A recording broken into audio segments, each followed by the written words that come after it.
What's up, everybody? Paul here from the Hoops Crew, and today we are here to talk about Mitch Duncan. Now, we've done a little bit of this over the course of the last few weeks and months. There's been a lot of conversation about Mitch Duncan, mainly in our post-game lives, the Paul James show, which is also live. And there's a lot of conversation about Mitch Duncan because he's currently sitting on 296 AFL games, tantalizingly close to the magic 300. But going into round 7, he hasn't played a game yet. And while he's been on the emergency list on a couple of occasions, he's been performing at a pretty solid level at the VFL. It feels like for some that there is a possibility that Mitch Duncan will never play an AFL game, that he won't ever hit game 300. Well, Chris Scott has had a little bit to say on that matter in his pre-round press conference. And we're going to talk about all he had to say about Mitch Duncan, the chances of him hitting 300, and whether it will or won't actually happen, what Chris Scott has had to say after a word from our sponsor. The Hoops Crew Media Network is proudly sponsored by Cyril Cook Florist. Visit them at shop 1211 Leather Street in Breakwater. Phone them on 035 222 2244 or visit their website at www.cyrilcookflorist.com.au and use the offer code GOCATS in the voucher field at checkout to get 20% off your next online purchase. Thank you, Cyril Cook Florist, as always, for your ongoing support of the Hoops Crew and all we get up to. Now, like I said, Chris Scott had a pre-round press conference in this past week, and he talks a bit about Mitch Duncan after being asked about him and his chances of hitting game 300. It's a tricky situation that Mitch finds himself in. He's been kind of trending towards being on the outs over the course of the last 12 months or so. He was the sub in the prelim final, and of course, a fair few people have had a bit to say about his performance in that. And honestly, I mean, he's near the end of his career. So the question has rightly been asked, should he keep playing? And since he is, will he get to game 300?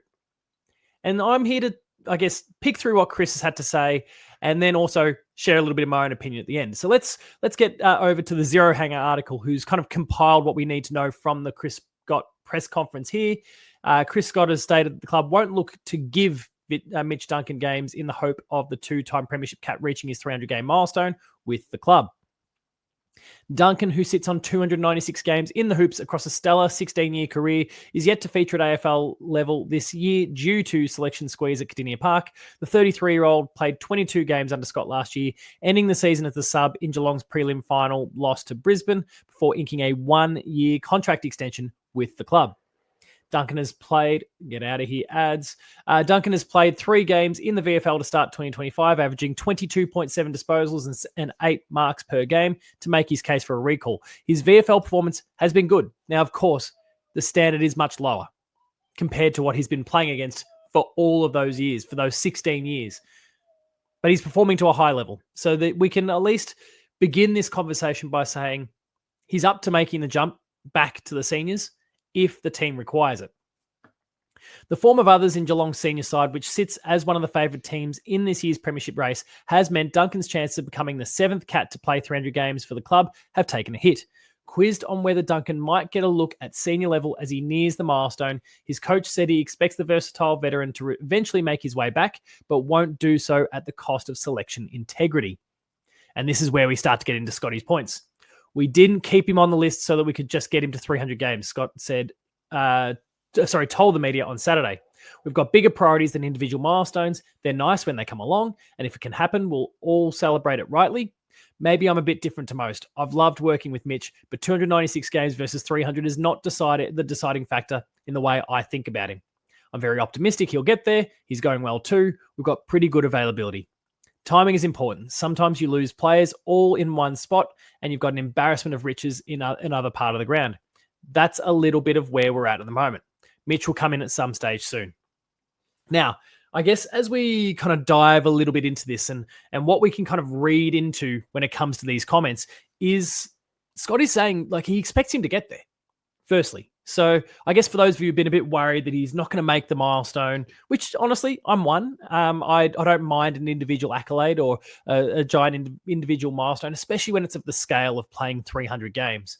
I don't mind historical moments like that. That said, I really appreciate what Chris Scott is saying, where selection and our push for a premiership is absolutely the priority. And we've seen evidence of this in the past. Tom Hawkins could have come back late last season. And what milestone might you ask? Well, he was sitting tantalizingly close to a goal-kicking milestone. He was about to register hit another century when it comes to goals there. Like, he was doing something extraordinary in that space and was, it was incredible what he could have achieved. But Geelong decided, and I think rightly in the end, as much as it hurts to kind of say that a Shannon Neal and Jeremy Cameron forward line gives us a better chance of succeeding than a Tom Hawkins who's kind of labouring a bit and is struggled for form, and Jeremy Cameron forward line. Now, it didn't amount to a premiership, but and I spent a lot of time late last season saying, no, I think Hawkins needs to come back. But in retrospect, and hearing Tom Hawkins talk about it and how his body still wasn't quite there, I take Scotty and the team side, where they chose team success over individual accolades, and they made the right decision, even though it didn't quite work out. This is another one of those. If Geelong is of the mind that Mitch Duncan does not belong in the starting 23, then they shouldn't play him. Scotty seems to think it will happen, though, at some point, and that's great. And again, like I said before, his numbers at a VFL level, 22.7 disposals and 8 marks a game, stacks up. I think he'll come back and he'll contribute quite well. When do those 4 games that he needs happen? Providing he stays fit, of course. I have no idea. West Coast feels like one of those matchups. North Melbourne could be one of those matchups as well. And I'm quickly, as we speak, I'm just double checking the match center here to see when those games might fall. I believe West Coast is relatively soon from memory.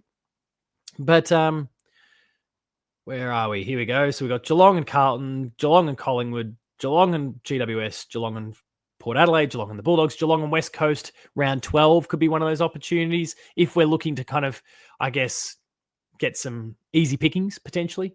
That could be an opportunity. Geelong and Essendon in round 14, Geelong and Richmond in round 17, Geelong and North Melbourne in round 20, even Geelong and St Kilda, even though it didn't work for us overly well earlier in the season, in round 19. Geelong and Essendon again, round 22. Geelong and Richmond, round 24.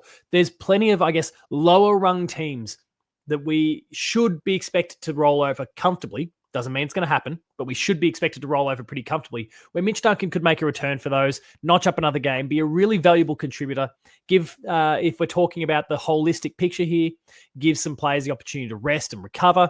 There's lots of opportunities in there. Mitch Duncan, for my mind, has been criminally underrated by Cats fans for a long, long time. He's done some extraordinary things. He's been the delivery man for the longest time for the likes of Tom Hawkins. And you only have to look at a lot of Tom Hawkins' highlights over the years to see that it was Mitch Duncan who was delivering that inside 50 to him a lot of the time. We think about Zach Tui's iconic goal and where that came from. Mitch Duncan. We think about that Tom Hawkins goal against Hawthorn, and whilst it wasn't directly from him, it was like a scything kick across the ground from Mitch Duncan that made it to eventually its way to Joel Selwood, who then delivered it to Tom Hawkins. All of these, he's been a massive part of forward 50 thrusts for a long time. He's had this weapon of a leg, and it's served us really, really well. I want to see him reach game 300 because he's been a massive contributor of our ongoing final successes for over a decade now. But if he doesn't, as the article talks about, as Chris Scott talks about, 296, 300, I don't think he should be celebrated any differently, regardless of whether he does or doesn't hit the milestone. I sincerely hope he does, but I don't think he should be celebrated any differently. 300 does not instantly make you a legend. There are plenty of players that we've seen as the 300 game milestone has been reached more and more often in this modern day and age, with all the prolonged careers, the medical teams that are supporting the players and helping keep them fit, and even a less contested game, meaning the bodies aren't as battered and bruised. The 300 game milestone is being reached more and more often, and there are players who many would argue would never be considered a legend. They might get Hall of Fame status, of course, but they won't be considered a legend or even a great of this game, but they've played a lot of football. And that's going to continue to occur. So I'm not saying that Mitch Duncan shouldn't reach 300 because he's not going to be a legend, or he should reach 300 because he is. I think he's deserved to get those 4 games that are hopefully coming his way. And hopefully when he gets that opportunity, he stays fit and can notch up 297, 298, 299, and then 300. But if he doesn't, he's not going to be viewed any less in my eyes, and hopefully yours as well. Let me know in the comments what you think about Mitch Duncan. Will he reach game 300? Should it happen? Will it happen? When will it happen? How do we get him there? And should he, assuming he stays fit, be a fixture of this team going into a final series later in the year? Assuming we make it. Touch wood. Let me know in the comments what you think anyway. If you've enjoyed this, please subscribe to the channel, like the video, share it with your friends and family, get more people involved in this conversation about the Geelong Football Club and the broader AFL. We love having you here and we look forward to doing it more in the future. Check out our Patreon if you haven't already. There's a 7-day free trial period where you can check out all that we do. And then if you enjoy it, that's the exclusives, the early access content, and the extended content. If you enjoy all of that, it only costs $5 or $6 a month to continue that support and get everything delivered to your email inbox. In terms of socials, you'll find me at Paul James Games. The Hoops Crew is at The Hoops Crew. And until next time, remain Geelong strong, everyone. All the best, Mitch Duncan. Hopefully game 300 is not too far away. I'll see you later.